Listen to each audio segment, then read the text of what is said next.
Good morning, everybody, and welcome to the next session in the Paths on the Tree of Life. Today we do path number 25, from Yesod to Tipharet. And we're moving here from the middle of the personality to the middle of individuation, or the individuality block on the tree. And also we could say we're moving from the unconscious, which is Yesod, to the conscious, which is Tipharet. And as path number 26, which we did last time, is the dark night of the soul of wisdom, this path is the dark night of the soul of love. So the correspondences are, the key is the letter Samech, which means crutch. The spiritual significance is Sagittarius. The tarot card is the tarot card is Temperance. And the text is, the 25th path is the intelligence of probation or temptation, and is so called because it is the primary temptation by which the Creator trieth all righteous persons. So this path is the direct line of contact between the individuality and the personality. And it's a very difficult path because this is the first time we actually have to cross another path on the Tree of Life. And remember, these paths are actually energies, and we're crossing a cross path, path number 27. And path number 27 is a very strong path because it's connecting two sides of the tree. So this is that first time where we're actually mixing the energies, if you like. All the paths on the middle pillar are very strong. They have to be balanced simply to be on the middle pillar. And that crossroads of the 25th and the 27th crossing each other is, if you like, a crucial point on the Tree of Life. The word crucial coming from the Latin crux, which means cross. And yes, it's very much like the winds blowing in different directions. So this idea in the text that this is a path of temptation or probation. Will we be tempted to scurry back to the old ways, to scurry back into Yesod and hide in the darkness? That's the temptation here. I just want to move on to the letter before we do anything else. The letter on this path is the letter Samach. It's an interesting letter because it's the only closed letter in the alphabet. And it means a crutch or a prop to lean on. It has a gematria of 60. It represents the journey toward enlightenment. And that number 60 is a very important ratio in Kabbalah or in gematria. The numbers 1:60 is a very significant ratio, which I'll talk about in 1 second. And the property of this letter is anger. This circular form of this letter represents a fundamental truth that the end is wedged in the beginning and the beginning in the end. It's also like the Ouroboros, or the serpent with its tail in its mouth. It's that realization of the sameness between beginning and end, or the endless cycle. The endless repetition and cycle of life, the sameness between beginning and end. The end of one reality is the beginning of the other. So when I was first taught Kabbalah, I was given a mathematical formula for this letter. And it was the formula which I actually can't remember right at the moment, about all points in the circumference of a circle being equidistant from the center. And the explanation of this is that in a circle, all points on the circumference are equidistant from the center. Therefore, all souls are equidistant from God. It doesn't matter how big your soul is. We are all as close to God as the other person. And one's distance from God is identical as one's distance from other. The closer we are to each other, the closer we are to God. The word samech also means the support given by a teacher to their student. Remember when we did the Sephirot in the first part of this course, I explained that often Tipharet represents a teacher or a guide, and Yesod represents the one who is looking for guidance. And in this explanation, that teaching starts with a contraction of the light of the teacher and transformation submission to the inner consciousness of the student. And it's that lessening of the flow that comes down the middle pillar that we've spoken about quite often in the past. And this ratio of 1 is to 60. 1 is to 60 is the leap of physical reality from plane to plane. So we're taught, for example, that sleep is 1/60th of death. That dream is 1/60th of prophecy. That the Sabbath is 1/60th of the world to come. So this journey that we are making now from the personality triangle into the individuality, crossing over a very big boundary, which is the 27th path, marks a leap of reality from one plane to plane. This property of anger in the meaning of this letter, it's that anger that we would have with ourselves if we were not able to fully do this path, if we were trapped below the border of the 27th path. So to explain this journey as well, I want to talk once again of the Exodus, which we've spoken about before, and we will speak about it again. So if you remember in the story of the Exodus, the Hebrews were slaves in Egypt. And if we change those words to a personal journey, remember the word Egypt in Hebrew means confinement. So there are times when our soul is confined, when we are stuck in slavery.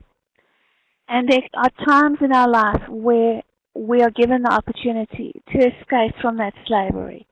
And this escape is usually preempted by a series of plagues, as we have spoken before, or events that happen in our life to get us to leave this slavery.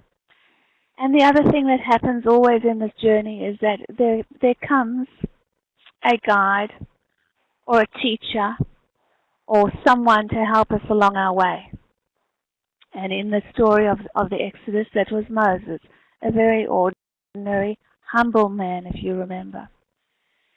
And when they ran from Egypt or confinement, they had to leave very quickly because there was a very good chance that Pharaoh or the confiner would change his mind again. So if you remember, they left in the dead of the night. And they got to a boundary in their journey, which was the Red Sea. The Red Sea in the journey in the story of our journey up the tree is represented by the 27th path. And when they got to the 27th path, the leader of the journey raised his staff, and the sea parted, and they were able to cross.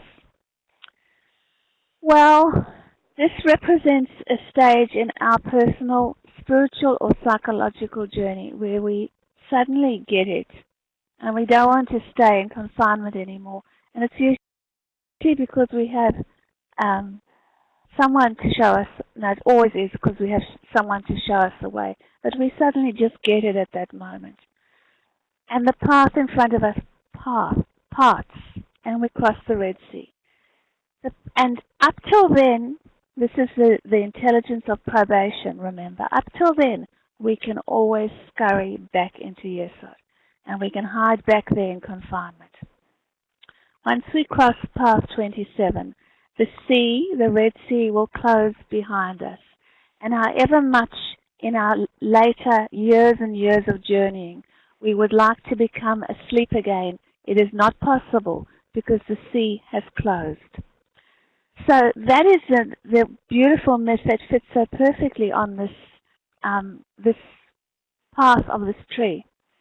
And the other thing about this number 60, in the sense that it is the leap of physical reality from plane to plane, there's a very, very potent prayer that we say in the Judaic liturgy. It is also said in the Christian liturgy. It's been carried forth into Christian prayers as well. And it's this prayer in front of you, and it says, "May God bless you and guard you. May God shine His countenance on you and give you grace. May God turn His countenance towards you and grant you peace." and in the original Hebrew in which this prayer is written. The 3 lines, or the 3 verses, contain, the first line contains 3 Hebrew words, the second 5, and the third 7. These add up to 15 words in this prayer, and 15 is the number of this letter. Samach, it is the 15th letter of the alphabet. And the number of letters in this prayer, 15. In the second verse, there are 20, and in the third verse, there are 25. So that adds up to 60, which is the gematria of this letter. And in the days when the temple stood in Jerusalem as a physical representation of the tree of life, remember the temple was destroyed twice in the history of Israel. It was destroyed first in 5 AD, and it has never been rebuilt since. But in the time when this temple was standing, there was a high priest. And this high priest was a highly evolved human being. His soul was very, very bright because he was a hierophant. And he was able to enter into the Holy of Holies where the tablets of the law were stored, and he was not destroyed. He said this prayer on very rare occasions during the year. One of those occasions is coming up in our year at the moment. We're in September, and in early October we have the Day of Atonement, and this is when the high priest would say this prayer. And the stories would say that at the moment of him pronouncing the words, remember the sounds and the energies of these letters have got if you like, a magical vibration. And at the moment when he pronounced this prayer, a great light would flood the temple and all souls present. So just for that moment, by saying these letters, the world was elevated for 1 second to another reality, to a higher essence or a higher world. The last thing about the number 60, we are taught that 60 times 10,000 souls left Egypt on their journey towards the promised land, and that makes 600,000. And each one of those 60 times 10,000 souls could split into 60 times 10,000 of sparks, each of which is capable of enlivening a physical body. So we have 600,000 prototype souls. Each of those can split into 600,000. Obviously, not all of those souls are in body at one time. Some have finished their journey, some are resting. So when we talk about finding a soulmate or knowing someone really, really well, even though we haven't met them, that's because we actually have 600,000 potential soulmates. The 25th path, I want to borrow a little bit from The Dark Night of the Soul, written by St. John of the Cross. I know I'm mixing religions now, but remember what I've said always, esoteric religions all the same. So St. John of the Cross is talking about the Dark Night of the Soul. He's not specifically talking about the Tree of Life, but this statement fits so perfectly on this path. And he says that this path is wherein the soul purges and strips herself naked of all things of sense by conforming the sense to the spirit.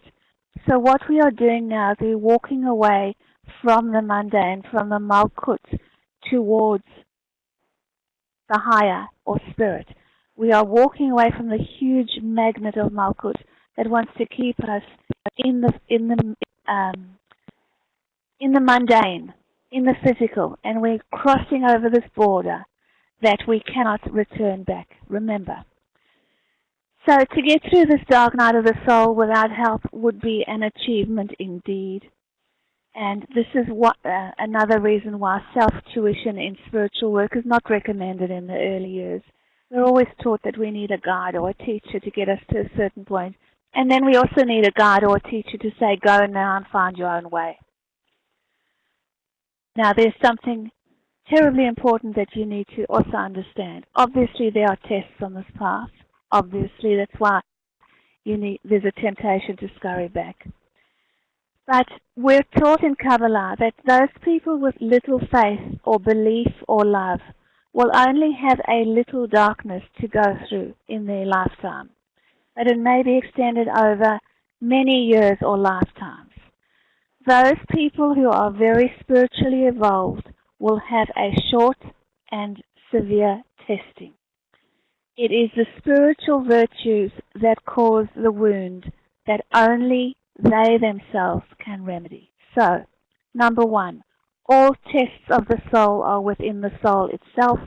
And number two, they are automatically governed by the strength and speed of progress of the soul, so that no soul is broken through spiritual aspiration and progress. Very important. And I always tell a story here, a personal story. At one stage in my life, I was going through a very, very difficult time. And, when we are in deep crisis, we tend to look towards religion or faith to try and help us when rationality doesn't help. And at this time in my life, I went to see the rabbi. And I visited him in his office, and he was sitting behind his desk, and I was sitting in front, and I told him my story, and I said to him, "What does this mean? Why is it happening in my life?" And his answer was, "You are only given as much as your soul can bear." And at the time, I remember looking at him quite blankly and what relevance it had to me, and leaving there feeling quite let down. But later on, I understood it all. He probably didn't put it across very well, but I understood it all. So, obviously in this journey, in this dark night of the soul, we need a crutch, we need a prop to lean on. And it's either going to be the teacher or some faith or some belief in something greater than us, which the teacher and the faith really is. And I'd also like to read you a quote from the Prophet by Khalil Gibran, who said, "Much of your pain is self-chosen. It is a bitter potion by which the physician within you heals your sick self. Therefore, trust the physician, and drink his remedy in silence and tranquility, for his hand, though heavy and hard, is guided by the tender hand of the unseen." Now, the astrological sign on this path is Sagittarius. Sagittarius is, I believe, and remember this is all subjective, the best sign on the zodiac, and when I come back again, I've already ordered it for that lifetime. They are the eternal optimists. Nothing gets them down. The country of Australia has a sign of Sagittarius. The natal chart of its federation, it has a Sagittarian sun. It's ruled by Jupiter, the planet of great beneficence. It talks about the teacher. It talks about this. It is the sign of aspiration. It's also associated with the centaur. The centaur is half god and half beast. And remember, one of the big lessons on this tree, human beings are also half god and half beast, however much we try and deny it. And the famous centaur that we know a lot about is Chiron, the wounded healer. And he was only able to heal because he had been wounded. And he took the place of Prometheus so that he could be freed from his torment. He willingly took his place. He had been, how does the Sagittarian quality relate to the dogma? Give me 1 second, Linda. Okay. He had been wounded in the leg by a poisoned arrow and could not heal himself. But only through the wound could he heal others. How does Sagittarian quality relate to the dark night of the soul of love? He didn't give in.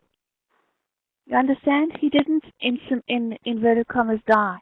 He helped others. He believed in something greater. He believed in the value of the journey. So that's how it relates. I want to talk now about the tarot card Temperance. So here we have a picture of an angel. We have 1 foot of the angel on the land, the conscious, which is Tipharet. 1 foot penetrating the pool of the unconscious, which is Yesod. In the background, we see the path that we encountered, that we are going to encounter again in the next card, death, leading along a bumpy way, we saw it in the moon, remember, towards the 2 pillars of the mountains, towards the rebirth of the sun. Behind the angel are some irises. Iris represents the goddess who was able to move between the upper world and the lower world. There were only very few gods and goddesses in mythology who were able to do that. Hermes was one. Hecate was the other. So again, it's that symbol of moving between the conscious and the unconscious. We have the 2 cups, which symbolize Yesod and Tipharet, and that exchange of the waters without spilling a drop.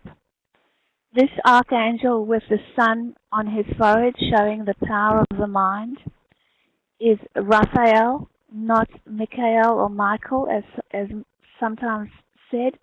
This is Raphael, the archangel of healing, because another connection to this path, and by the way, the staff, is that this is the staff of Asclepius as well, the son of Apollo, the son of the sun god.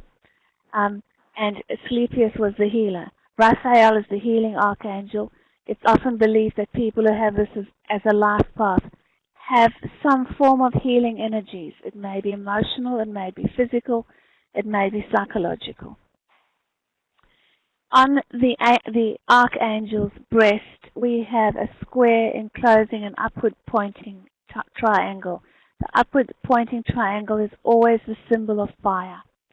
So we have the square of matter enclosing the fire of spirit. So matter enclosing spirit.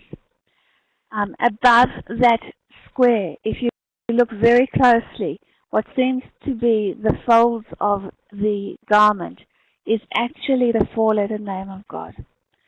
And this is the reminder again of the ability of the person who walks this path to contact or get closer to God. Now, I'm not saying for 1 second that people who have this life path are able to talk to God. So we have this card which represents balance and peace. But on a deeper level, it is also a card that says this is the peace that one achieves when we have the balance between head and heart, if you like, when we find the balance between conscious and unconscious, when we find the balance that comes from knowing oneself. And remember as well, it is a very peaceful card. We need a peaceful card between the 2 that sandwich it on either side. We have the devil on the one side, and we have death on the other side. So even though this is an extremely difficult dark night of the soul, remember these 3 paths, 26, 25, and 24, are collectively called the first dark night of the soul. And of the 3, this is the most difficult because it straddles, if you like, 2 realities. Now, I just want you to look at this next card. On the Spiral Tarot by Kay Stevenson, and if you remember, I told you Kay Stevenson was a student of mine who designed these cards while she was doing the course. And in the background, you will see the rainbow. This path, where if you ever do Kabbalistic meditation, is often called the rainbow path. Remember, the first rainbow appeared after the flood, and it appeared as a covenant from God to man. It was a promise that God would never again cause a flood, as in Noah's time. And it was a covenant of God's love that was forever put there. So if we walk this path in meditation, for example, the path takes on the form of a rainbow. And the rainbow goes up to a peak and then goes down, and that highest point is the cross point between 25 and 27. And then it's downhill to the pot of gold. So it's that again, we're reminded that even though this is a terrifying path and it's the hardest path on this stage of the tree, it is a covenant of God's love. So, what happens to people on this path? If people have this as a life path, they will be filled with self-doubt. And that's a blanket statement, and it is the truth. Because people who have this as a life path don't start off on walking this path really having no idea of who they are. So in other words, they start off in Yesod. Yesod, if you remember, is the unconscious. So somebody says to you, you're a bad person, you'll believe it. Someone says to you, you're a good person, you'll believe it. And why it's called the dark night of the soul of love, it has nothing to do with loving other people. It has to do with loving oneself. So we have to plod along this path towards understanding self. Remember, Tipharet is self with a capital S. We have to plod along this path of self-awareness. And as we grow and we know ourselves for what we are supposed to love ourselves. So that when we get to the end of this path, for example, or closer to the end, or probably just across that bar, if somebody says the same thing to us and they say, well, you're a bad person, and you've done a whole lot of work on yourself, and you know that you're not a bad person, you've obviously got faults, you'll hear that, and you'll listen to it, and instead of going immediately into self-doubt and agreeing with the other person, if it's wrong, you will be able to say, no, that is not true. Now, I always emphasize that the doing of this path and doing the dark night of the soul and loving oneself does not for 1 second mean that we are perfect, because we are human beings. And what it means is that we know ourselves on this path, warts and all. So if somebody says to you, for example, you're a very altruistic person, instead of believing that and agreeing with it immediately, if you were selfish, you would know that's not true. That's also doing this path. People who change their mind all the time, who change their opinions all the time, who don't have an original thought in their head, are absolutely not doing this path. They're not doing the path before this either, where they had to think for themselves. So this is an extension of the last path, 26, which was the dark night of the soul of wisdom, where we had to learn to think for ourselves, not to just believe everything we hear. And now on this path, we have to learn to love ourselves, even if the rest of the world doesn't love us. And we can only love ourselves if we know that we are doing the best that we can. So, if this is your last path, at its best, it's you saying, people don't understand me. Some people don't understand me. At its worst, it's you saying, nobody understands me and nobody loves me. But obviously, even if it's not your life path, you will do this path at certain times in your life when you're filled with self-doubt. I think of the first 3 paths of the dark night of the soul. This is the one of most self-doubt. It's not the path of self-pity. It's the path of self-pity if you are stuck in Yesod and if all the feedback that you are given is negative. Let's say you're stuck in Yesod and all the feedback you're given is that you're wonderful and you're fantastic and you're the greatest thing that's ever happened to the world. Then it's not self-pity, but it's certainly the path of hubris, and it's not going to work much better than doing the self-doubt. So this one is telling you, you have to learn to know yourself.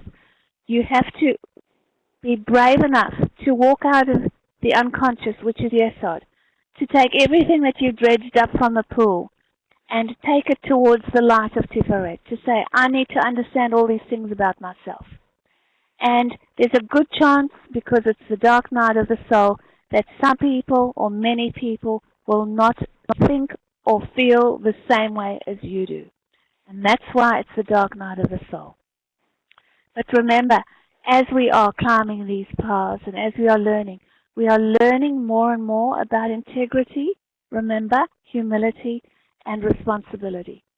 So obviously, if we're doing this, we've learned a bit of that already. And it's about truth. We don't do the paths in order. It would be very helpful for us if we did do the paths in order, if we had actually done path 26, which says I can think for myself.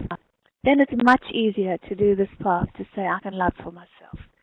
And the other thing that this path says, and it's what modern psychology say as well, you will never love anybody else, and I'm putting in inverted commas, properly until you love yourself. Because if you don't love yourself, what you're looking for in the other person is often self-confirmation. It often has to do with projected parts of yourself. It often has to do with wanting the other person to make you feel whole.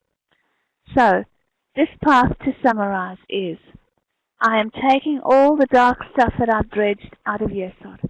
I'm walking up the steep hill towards Tipharet, towards the light, so that it can shine on my darkness. In doing that, I'm trying to understand myself. If I can understand myself, warts and all, with my failures and my frailties, and I'm committed to my journey towards, remember back to the Exodus myth, the promised land or evolution, then I will start to love myself. And if I love myself, I can love others without having a condition to that love, without having a hook into the other person. And that is this dark night of the soul. So I hope that is explanatory. I hope it helps. And next session, we do path number 24, which is the dark night of the soul of power.